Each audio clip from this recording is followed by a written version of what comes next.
जैनिश्व भारती संस्थान द्वारा संचालित दूर शिक्षा निदेशालय के अंतर्गत प्रश्न पत्र द्वितीय अहिंसा एवं अणुव्रत बीए सेकेंड ईयर का पाठ्यक्रम जो आज हम करने जा रहे हैं, उसमें दूसरी इकाई जो है वह है अणुव्रत आंदोलन। अणुव्रत आंदोलन की प्रस्तावना यदि हम देखें तो यह आचार्य तुलसी ने इसे प्रतिपादित किया था, लेकिन यह प्राचीन काल में भगवान महावीर, ऋषभ और उस समय से जो व्यवस्थाएं हमारे समाज में बताई गई थी, समाज में जो कुछ नियम बताए गए थे, उन नियमों को लागू करने का एक प्रयास था। जब सन 1950 में हमारे देश में संविधान लागू हुआ और 1947 में जब देश आज़ाद हुआ, उस समय हमारी स्थितियां बहुत विकट थी, बहुत विपरीत थी। हमारा देश जो स्वतंत्र हुआ था वह गरीबी, शोषण, सांप्रदायिकता व जातीय तनाव व अन्य तरह की अशांति व्याप्त थी। समाज निरंतर गरीब, जो एक सोने की चिड़िया था, वह इतना गरीब हो चुका था कि लोगों के यहाँ खाने के भी लाले पड़ रहे थे और आपसी जो वैमनस्य और तनाव वह निरंतर बढ़ता जा रहा था। मूल रूप से हम देखें कि उस समय की जो परिस्थितियां थी, चाहे वह सामाजिक हो, राजनीतिक हो, आर्थिक हो या फिर धार्मिक हो, वह सब की सब हमारे समाज और हमारी व्यवस्थाओं के विपरीत थी। ऐसा माना जाता है कि हमारी जो व्यवस्थाएं हैं वह अपने आप में एक दूसरे को शोषित और शोषण करने के लिए निरंतर आगे बढ़ रही थी। इन्हीं में जब हमारे देश का शासन लागू हुआ, हमारे देश में जो प्रशासनिक जो ढांचा तैयार हुआ, उसके बाद उस सरकार ने इन पर प्रतिबंध तो लगाया, लेकिन ये पूर्ण रूपेण समाज में ही विद्यमान रही। आज जितने भी समस्याएं जिनका अंत समाज के द्वारा ही संभव है, वह प्रशासनिक तौर पर संभव नहीं था। चाहे वह छुआछूत हो, सती प्रथा हो, दहेज प्रथा हो, विवाह विधवा विवाह हो या अन्य तरह के छुआछूत जो सामाजिक जो थे, सांप्रदायिक जातीय जो तनाव थे, अन्य तरह की धार्मिक व सामाजिक जो विपदाएं थी, उन सब को मिटाने के लिए आचार्य तुलसी ने एक आंदोलन का एक स्वरूप रखा, एक आंदोलन की एक सोच रखी। उन्होंने अणुव्रत आंदोलन का जो मूल ध्येय था वह समाज में व्याप्त विकृतियों को दूर करना, समाज में फैली हुई जितनी भी बुराइयां थी उन बुराइयों को दूर करना। मूल रूप से अणुव्रत आंदोलन अपने आप में एक क्रांति के रूप में व्याप्त हुआ था, एक क्रांति के रूप में से शुरू किया गया था। जहाँ आचार्य तुलसी की यह सोच थी कि जो समाज में व्याप्त बुराइयां हैं, वह चाहे सामाजिक हो, चाहे क्षेत्रीय हो, चाहे सांप्रदायिक हो या जातीय तनाव हो, ये सब के सब वे गुण, वे दोष हैं जो समाज को विखंडित करते हैं। इसके अलावा उनका मानना था कि समाज में जितनी भी तरह के दोष हैं, जितनी भी तरह की जो बुराइयां हैं, उन बुराइयों को पूर्ण रूपेण यदि हम देखें तो इस अणुव्रत आंदोलन के द्वारा ही समाप्त किया जा सकता था। उनकी यह नई सोच उन्हें धीरे धीरे तेरापंथ समाज से, जैन समाज से आगे बढ़ाते हुए दूसरे समाजों की तरफ जोड़ने लगी। दूसरे समाज से यहाँ तात्पर्य है कि हिंदू, मुस्लिम, सिख, ईसाई सभी धर्मों के लोगों को इन्होंने आपस में जोड़ा और सभी को अणुव्रत की महत्ता बताई। हम देखते हैं कि अणुव्रत अपने आप में कुछ नियमों से बंधा है। अणुव्रत के द्वारा उन सब नियमों का पालन करना जहाँ अहिंसा, सत्य, अस्त्य, अप्रिय, ब्रह्मचर्य और जहाँ बात की जाती है इन नियमों की, अणुव्रत के जहाँ नियमों की, तो वह अपने आप में एक अणुव्रती कहलाता है। इस तरह आचार्य तुलसी ने धीरे धीरे इसका एक प्रतिपादन किया और अणुव्रत आंदोलन को धीरे धीरे इसकी शुरुआत की। अणुव्रत आंदोलन का विस्तार हम देखें तो जहाँ लाडनू नामक शहर से शुरू हुआ और धीरे धीरे वह पूरे भारत के सभी कोनों में फैल गया। तो यह अपने आप में एक बहुत विशाल एक आंदोलन के रूप में, विशाल क्रांति के रूप में, एक सामाजिक सुधारक के रूप में, एक आंदोलन के रूप में बढ़ा। अणुव्रत आंदोलन हम देख सकते हैं आचार्य तुलसी ने, जहाँ आचार्य तुलसी के जो धवल सेना थी, जो आचार्य तुलसी के जितने भी सहयोगी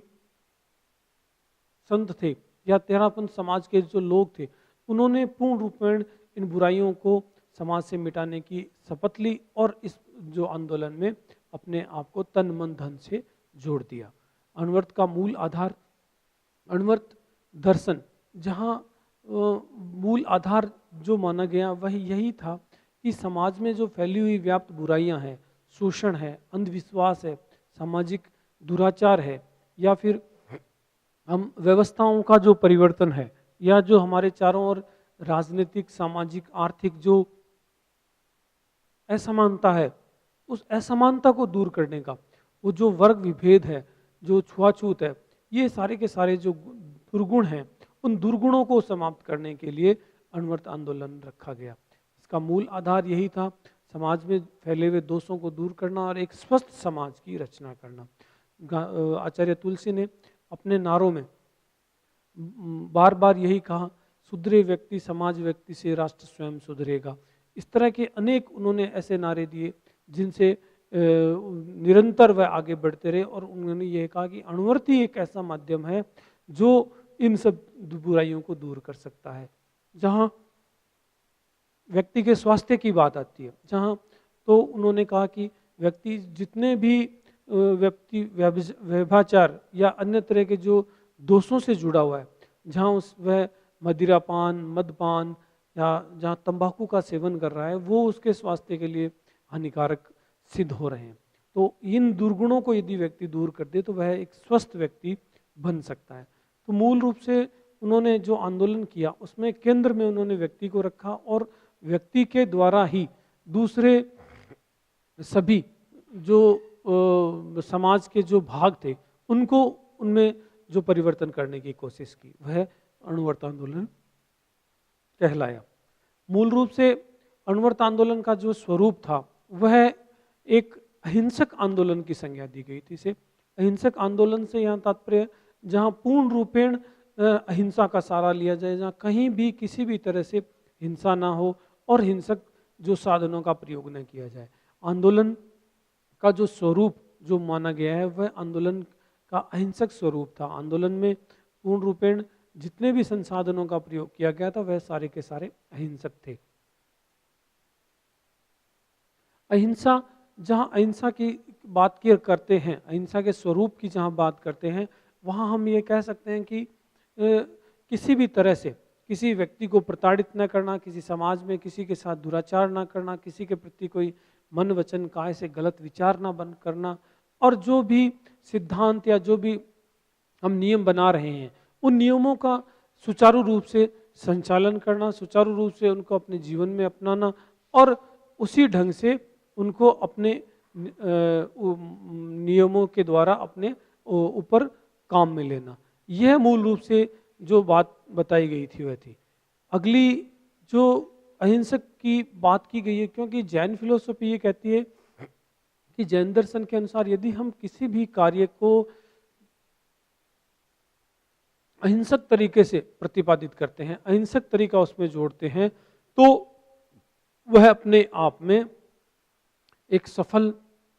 प्रयास हो सकता है। अहिंसा की बात बार बार आचार्य तुलसी इसलिए कहते हैं कि अहिंसा के द्वारा ही संभव है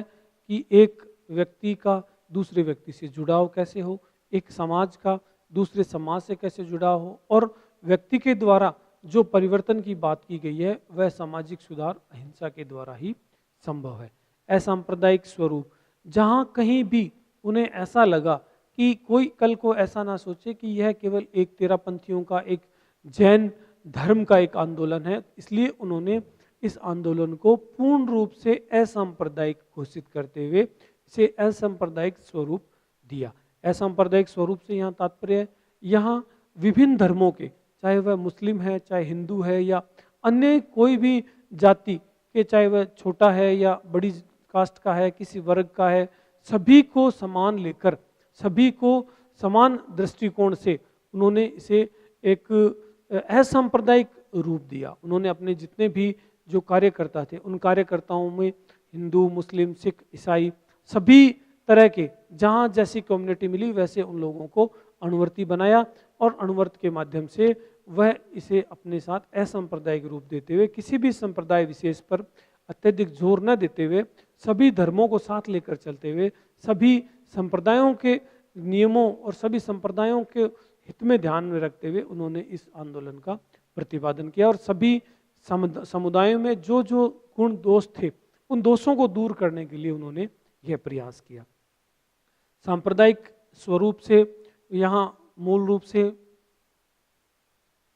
जहाँ सांप्रदायिक भावना ना फैले, इसके लिए जो प्रयास किया गया था वह मूल रूप से प्रयास अपने आप में एक बहुत ही बड़ा एक जो असांप्रदायिक प्रयास था, जिसमें किसी भी संप्रदाय को अत्यधिक महत्व नहीं दिया गया था। अणुव्रत आंदोलन क्यों? अणुव्रत आंदोलन क्यों? यह तो इसलिए हम कह सकते हैं क्योंकि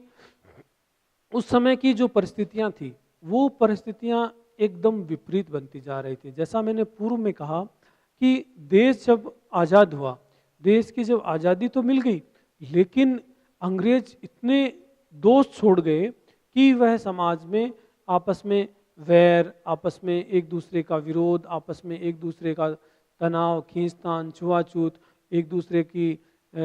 आपस में लड़ाइयाँ, सांप्रदायिकता, जातीयता, क्षेत्र, इस तरह के जो जो बुराइयां थी वो अत्यधिक समाज में फैल गई थी। इसलिए आचार्य तुलसी ने जहाँ अणुव्रत आंदोलन का विचार किया, जहाँ अणुव्रत आंदोलन को समाज के सुधारक के रूप में, एक समाज सुधारक के रूप में, एक सामाजिक आंदोलन के रूप में लोगों के सामने रखा, उन्होंने कहा कि अणुव्रत आंदोलन अपने आप में एक प्रयास है, अपने आप में एक ऐसा प्रयास है जो समाज सुधार की ओर एक बढ़ता कदम है। अणुव्रत आंदोलन को रखने के पीछे उनका सबसे बड़ा यही उद्देश्य था कि समाज में समानता है, समाज में जो दूरियां हैं वो दूर हटे और जो व्याप्त बुराइयां हैं वह भी दूर हटे। यह मूल रूप से अणुव्रत आंदोलन का जो शुरू करने के पीछे जो उनका ध्येय था। व्यवस्था सुधार या वृत्ति सुधार, आचार्य तुलसी मानते थे कि हमारे चारों ओर जो वातावरण है उसमें जो व्यवस्था बनी हुई है उस व्यवस्था में कहीं ना कहीं गड़बड़ी है और उस व्यवस्था के द्वारा ही हम आज समाज में एक व्यक्ति दूसरे व्यक्ति के विरोधी बनता जा रहा है। व्यवस्था से यहाँ तात्पर्य हम देखते हैं कि हमारे जहाँ अधिकारों की बात आती है, जहाँ हमारी समानता की बात आती है, जहाँ हमारे कर्तव्यों की बात आती है, वो सब हम उस व्यवस्था से ही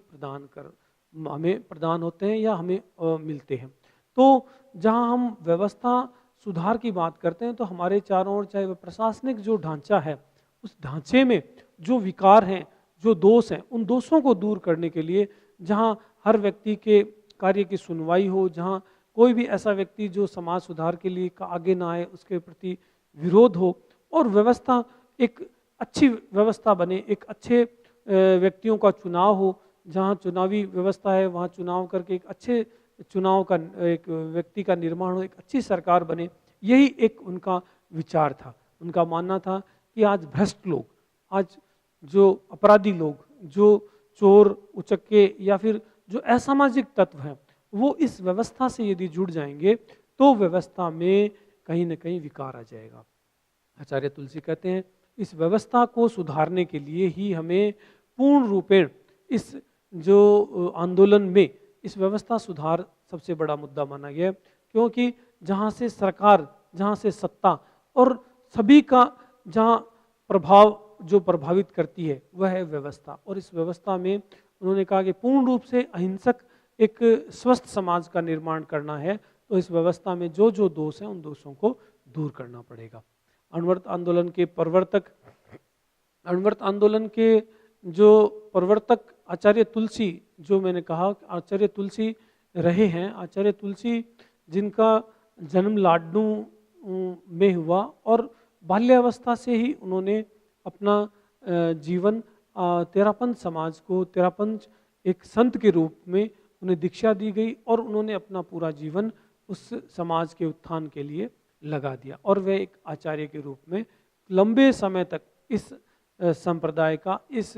धर्म का उन्होंने एक नेतृत्व किया। आचार्य तुलसी का एक साधारण परिवार से थे लेकिन उनकी सोच बहुत बड़ी थी। आचार्य तुलसी जहाँ जैन धर्म के एक प्रवर्तक के रूप में माने गए हैं, एक प्रवर्तक के रूप में कहे गए हैं और गांधी के बाद यदि दूसरे कोई एक बड़ी क्रांति के रूप में कहा जाए तो वह एक अणुव्रत आंदोलन ही एक ऐसा शांति आंदोलन था जो अपने आप में एक बड़े क्षेत्र को बिलोंग करता था, एक बड़े क्षेत्र से जुड़ा हुआ था और एक बड़े क्षेत्र में उन्होंने इसके लोगों को एक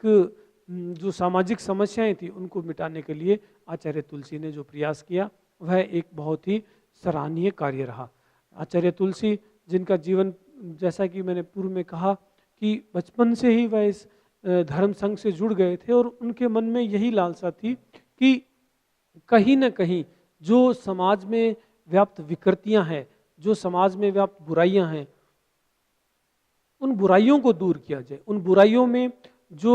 बुराई हम देख रहे हैं कि सबसे ज़्यादा सामाजिक और धार्मिक बुराइयां ज़्यादा है और उसके बाद में राजनीतिक और जो हमारी व्यवस्थाएं हैं उनमें सबसे ज़्यादा बुराइयां हैं। तभी समाज पिछड़ रहा है और समाज में जो लोगों में असंतोष फैल रहा है, लोगों में आपसी जो तनाव बढ़ रहा है, या ऐसा कह सकते हैं कि आपसी जो दूरियां बढ़ रही है, वो सब इन सब के कारण है। इसीलिए आचार्य तुलसी ने अपने जीवन को एक समर्पित एक संत के रूप में एक लगा दिया और अपने ही संघ को नहीं वरन दूसरे धर्मों को या दूसरे संप्रदाय के लोगों को भी इससे जोड़ते हुए उन समाजों को भी अपने उन सिद्धांतों से लाभान्वित किया जिन सिद्धांतों से आम व्यक्ति अनभिज्ञ था। आचार्य तुलसी जहाँ एक युवा अवस्था में पहुँचे, वहाँ तक वह धीरे धीरे धीरे धीरे एक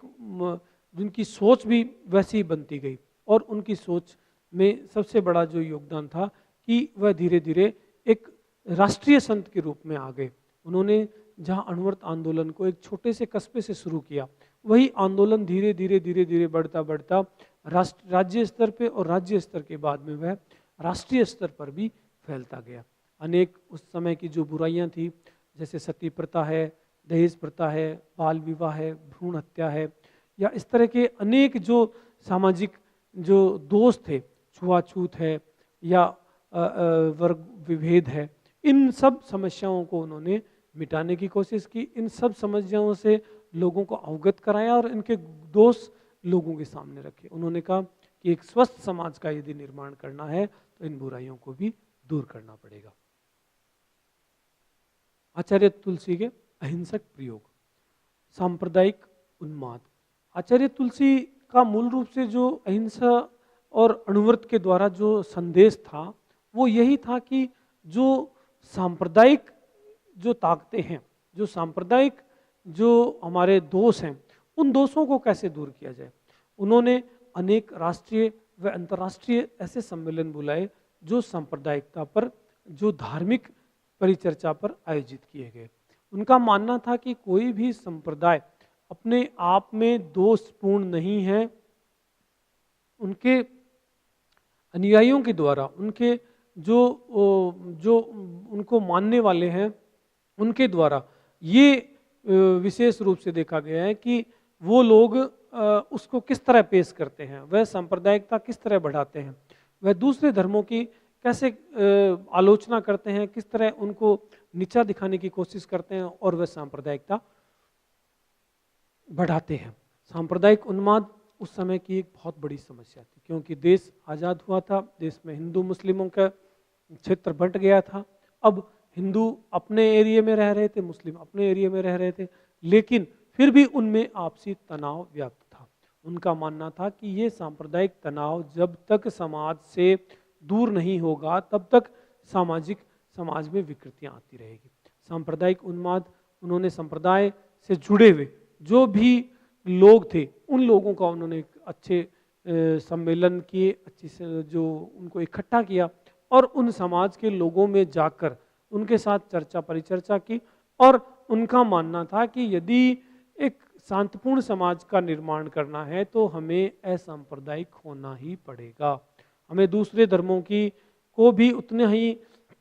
इतना ही महत्व देना होगा जितना हम अपने संप्रदाय को देते हैं। ये जैन धर्म के या जैन संप्रदाय के होते हुए भी इन्होंने हिंदू और मुस्लिम जो सांप्रदायिकता थी उस सांप्रदायिकता को रोकने के लिए उन्होंने अत्यंत प्रयास किए। और ऐसे कई उदाहरण हमारे सामने हैं कि जब जब उन्होंने भी मध्यस्थता करके ऐसे कई जो समस्याएं थी उनका निपटारा किया। सांप्रदायिक उन्माद, जहाँ चारों ओर सांप्रदायिकता की बातें होती थी, वहाँ आचार्य तुलसी अपने आप को संप्रदाय से अलग मानते थे और उनका मानना था कि सांप्रदायिक दोष जब तक समाज से दूर नहीं होगा तब तक व्यक्ति शांत नहीं रह सकता और समाज के विकास की बात नहीं कर सकता। विधायी दृष्टिकोण, विधायी दृष्टिकोण से यहाँ तात्पर्य है कि आचार्य तुलसी सबके प्रति सोच थी, उनकी जो सोच थी, उनका जो विचार था, वह उस अणुव्रत आंदोलन के माध्यम से वो किसी को भी अछूता नहीं छोड़ना चाहते थे। अपने समाज के अलावा दूसरे समाज के सभी लोगों को साथ लेकर चलने का उनका जो विधायी सोच थी, जो बड़ी सोच थी, वो उनके लिए अत्यधिक लाभदायक साबित हुई। उन्होंने, चाहे वह हिंदू है, चाहे मुस्लिम है, या हिंदुओं में भी जो अलग अलग जाति के जो लोग हैं, मुसलमानों में भी जो अलग अलग जाति के लोग हैं, उन सबको अपने साथ जोड़ा। उन्होंने कहा कि भाई आप इस तरह से यदि आपसी तनाव में व्याप्त रहेंगे तो आपका अंत निश्चित है, लेकिन यदि आप इनसे दूर हटकर इनके दोषों को लोगों को बताएंगे तो आप एक शांतिपूर्ण समाज का निर्माण कर सकते हैं। विधायी दृष्टिकोण वह सबके लिए समान था, चाहे अमीर से अमीर व्यक्ति आ रहा है, गरीब से गरीब व्यक्ति आ रहा है, या छोटे से छोटा व्यक्ति या बड़े से बड़ा व्यक्ति आ रहा है, सबके लिए उनकी सोच समान थी।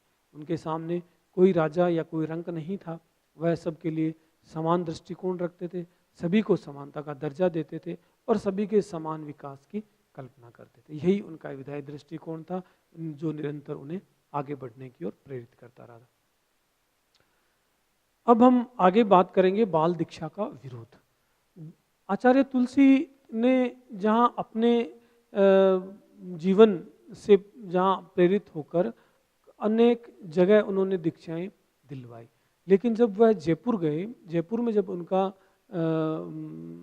रुकने का जो स्थान था, वहाँ उन्होंने एक मुनि को बाल दीक्षा दिलवाई और वहाँ के दूसरे संप्रदाय के लोगों में इसका अत्यधिक विरोध हुआ। इस विरोध के कारण हमने देखा कि जो लोग जहाँ उस संत को गालियाँ देने लगे, उस संत को अपराधी बताने लगे, तो उनका एक ही मत था। आचार्य तुलसी ने कहा कि विरोध का विरोध करने से हिंसा बढ़ेगी, इसलिए शांत रहकर उनका विरोध करें और उनका सामना करें। और धीरे धीरे इसी दृष्टिकोण के चलते उनको लोगों का क्रोध, तनाव, रोष झेलना पड़ा, लेकिन अंततः उनकी बात मान ली गई और वे सब शांत हो गए। यह एक बाल दीक्षा का एक उदाहरण था जो आचार्य तुलसी ने अपने जीवन में एक घटना के रूप में लिया गया। अग्नि परीक्षा बनाम अहिंसक परीक्षा। ऐसा माना गया था कि जब आचार्य तुलसी के सामने जब उन्होंने अणुव्रत आंदोलन शुरू किया तो ऐसी अनेक परिस्थितियां उनके सामने आई, चाहे सांप्रदायिक है, धार्मिक है, सामाजिक है या राजनीतिक व्यवस्था है। ये सब की सब उनके सामने अग्नि परीक्षा की तरह थी। अहिंसक परीक्षा से तात्पर्य यहाँ है कि अग्नि परीक्षा से उसे उस समस्या से कैसे निपटा जाए, उस समस्या से कैसे निपटा जाए और उस समस्या का कैसे समाधान किया जाए। तो यहाँ उनका उदार दृष्टिकोण, या हम कह सकते हैं कि उन जो भयानक परिस्थितियों में उन्होंने अपने शांत चित्त, अपने आप को एक अहिंसक तरीके से, अहिंसक साधनों के द्वारा उन्होंने इन समस्याओं को निपटाया। उस समय जहाँ अनेक जो सामाजिक विरोध हो रहे थे, अनेक तरह के, जहाँ जोधपुर में ऐसा माना गया है कि जोधपुर में जब वह यात्रा कर रहे थे तो कुछ लोगों ने उनका विरोध किया, उनके जगह जगह उनके पोस्टर लगवा दिए, जगह जगह उन पर पत्तियाँ कसी, जगह जगह उनके न्यूज़पेपरों में और अन्य जगहों पर उनका दुष्प्रचार किया, लेकिन फिर भी वह कभी पीछे नहीं हटे। निरंतर जो गर्म सड़क उस पर नंगे पांव चलते रहे और लोग अपने आप शांत होते गए। इसी का एक उदाहरण कानपुर का हम ले सकते हैं, जहाँ के लोगों ने जब वह वहाँ गए, अणुव्रत आंदोलन का जब प्रचार प्रसार हो रहा था तो उनका विरोध किया गया, अनेक तरह के उनके नारेबाजी की गई, उनके सामने पेपरबाजी की गई, तरह तरह के पोस्टर लगाए गए और उनके भला बुरा कहा गया, लेकिन फिर भी आचार्य तुलसी ने उनका कहीं भी विरोध नहीं किया और शांत चित्त मन से उनको स्वीकारते हुए अपने कार्य में लगे रहे। तो ये उनके सामने ऐसी कई अग्नि परीक्षाएं भी आई जब आचार्य तुलसी को अणुव्रत आंदोलन में अपने आप को सच्चा साबित करने के लिए लोगों के सामने परीक्षा भी देनी पड़ी, लेकिन उस परीक्षा का जो हल रहा वह एक अहिंसक तरीका, जो शांतपूर्ण तरीका, उनका जो स्वभाव, उनकी जो सोच, उनका जो निरंतर आगे बढ़ने की जो सोच और सभी को साथ लेकर चलने की जो सोच थी, उस सोच के बदौलत वह अपनी अग्नि परीक्षा में भी सफल हुए और वह एक सच्चे संत के रूप में, एक सच्चे अणुव्रती के रूप में आगे बढ़ते रहे। उदार दृष्टिकोण, उदार दृष्टिकोण से यहाँ तात्पर्य है कि वह एक अपने आप में एक, जहाँ संत थे वहाँ एक संप्रदाय विशेष के जहाँ अपना संबंध रखते थे, वहीं वह एक अत्यधिक उदार दृष्टिकोणी भी थे। उनके मन में ऐसा कभी भी तिरस्कार, दुर्भावना या क्रोध या ऐसी घटना उनके साथ नहीं घटी कि उन्होंने अपने जीवन में किसी को धुतकारा हो। उन्होंने, जैसा मैंने पूर्व में कहा, गरीब से गरीब व्यक्ति को भी गले लगाया और अमीर से अमीर व्यक्ति को भी उन्होंने अपने पास रखा। और उदार हृदय से हम यहाँ बात कर सकते हैं। उन्होंने जहाँ उस समय देश में अनेक पंजाब समस्या, कश्मीर समस्या, अनेक तरह की जो आतंकवादी समस्याएं चल रही थी, वहाँ भी उन्होंने अपने विचार रखे और दूसरे धर्मों के लिए भी उन्होंने अपने आप को श्रेष्ठ साबित किया। जहाँ उस समय के प्रधानमंत्री ज्ञानी जेल सिंह या इंदिरा गांधी या राजीव गांधी के समय की बात करें तो वह निरंतर उन राजनेताओं से भी संपर्क में रहे और जो राष्ट्रीय जो सुरक्षा संबंधी, राष्ट्रीय जो शांति संबंधी, राष्ट्रीय जो मुद्दे हैं उन पर भी उन्होंने चर्चा परिचर्चा की और अपने धर्म से, अपने संघ से दूसरे धर्मों को जोड़ते हुए उदार दृष्टिकोण की भावना रखी। उन्होंने राष्ट्रीय समस्याएं जो, जहां हम कह सकते हैं ब्लू स्टार ऑपरेशन हुआ, जहां खालिस्तान के निर्माण की बात की गई, जहां बब्बर खालसा जैसे आतंकवादी गुट बने, उन्होंने पंजाब में अनेक तरह की जो अशांति फैला दी, जहां केवल पंजाबियों को रहने का हक, अन्य धर्मों को वह जहाँ से निकालने या पंजाब को अलग देश घोषित करने, इस तरह की उन्होंने जो देश में अशांति पैदा कर दी, उसका निपटारा करने के लिए भी आचार्य तुलसी ने राष्ट्रीय स्तर पर अपने समाधान प्रस्तुत किए। उसके अलावा भी अनेक जैसे सांप्रदायिक दंगे हुए, वो चाहे लाडनू, चाहे राजस्थान के दंगे रहे हो या अन्य भी जितने भी दंगे रहे हों, उन दंगों में भी वहाँ जाकर उन समस्याओं से निपटने के लिए, उन समस्याओं को राष्ट्रीय स्तर पर उनका निराकरण करने के लिए उन्हें अपने राष्ट्रीय स्तर पर भी अपने सुझाव दिए। उन सुझावों के द्वारा उन मुद्दों से हटकर उन्हें सुधार के कई ऐसे मौके दिए गए जो आचार्य तुलसी ने अणुव्रत आंदोलन के द्वारा लोगों को समझाए। अणुव्रत आंदोलन की पात्रता मूल रूप से अणुवर्ती एक सच्चा अहिंसक व्यक्ति होना चाहिए, जो सब उन नियमों का पालन कर सके। अणुव्रत में जहाँ 89 नियमों को बताया गया है, उन नियमों में जहाँ समाज, व्यक्ति, राष्ट्र और व्यवस्था सभी से जुड़ी हुई बातों का जहाँ प्रयोग किया गया है, जहाँ नशा, जहाँ सांप्रदायिकता, जहाँ धार्मिकता, जहाँ सामाजिक दोष या अन्य जितने भी दुर्गुण जो समाज में है, उन सबको नियमों के रूप में बांधा है। और उन नियमों के द्वारा जैसे चोरी न करना, किसी का दुराचार न करना, किसी के साथ में गलत व्यवहार न करना, चुनाव में शुद्धता करना, शिक्षा में शुद्धता, व्यक्तियों के लिए, विद्यार्थियों के लिए और छात्र शिक्षकों के लिए, सब ने उन्होंने अणुव्रत के अलग अलग नियम बना दिए। जहाँ नशा मुक्ति की बात है, जहाँ शिक्षा की बात है, वहाँ भी आचार्य तुलसी ने अपना एक महत्वपूर्ण योगदान दिया। उन्होंने अणुव्रत आंदोलन के माध्यम से अनेक तरह के, जहाँ नशे छोड़ने की, जहाँ नशों की जो मदपान जो लोग करते हैं उनको ऐसे संकल्प दिलाए, ऐसे तंबाकू छुड़वाए कि हजारों की संख्या में लोगों ने वह संकल्प लिए। तो ये अपने आप में एक उनके सफलता के साधन के रूप में गिने जा सकते हैं। अणुवर्ती की अपात्रता के रूप में यदि हम कहें तो ऐसा माना गया है कि वह पूर्ण रूप से अणुव्रत के नियमों पर चलने वाला हो, पूर्ण रूप से नशा मुक्ति हो, पूर्ण रूप से एक स्वस्थ व्यक्ति हो, पूर्ण रूप से शिक्षित हो और वह जितने भी अणुव्रत के जितने नियम हैं उन नियमों का पालन करने वाला हो। अणुव्रती जहाँ मन वचन काय से हिंसा से किसी की हिंसा न करने वाला हो, वह सबको समान आदर भाव से देखने वाला हो, सभी को समान दृष्टिकोण से देखने वाला हो और समाज में जितनी भी व्याप्त बुराइयां हैं उनका विरोध करने वाला हो। ऐसा व्यक्ति एक सच्चा व्यक्ति बन सकता है और एक अणुवर्ती बन सकता है। अणुवर्ती की पात्रता भी यही रही है। आज भी वर्तमान समय में आचार्य तुलसी की यदि हम सार रूप में देखें तो उसके जो प्रयास थे, अणुव्रत आंदोलन के प्रयास थे, आज भी जीवित हैं और समाज में विद्यमान। आज जब जब उनके नियमों की आवश्यकता पड़ती है। जब चुनाव हो या अन्य कोई विपदा आए, उस समय भी उनके नियम काम आते हैं। आचार्य तुलसी अपने आप में एक बहुत महान संत के रूप में रहे। धन्यवाद।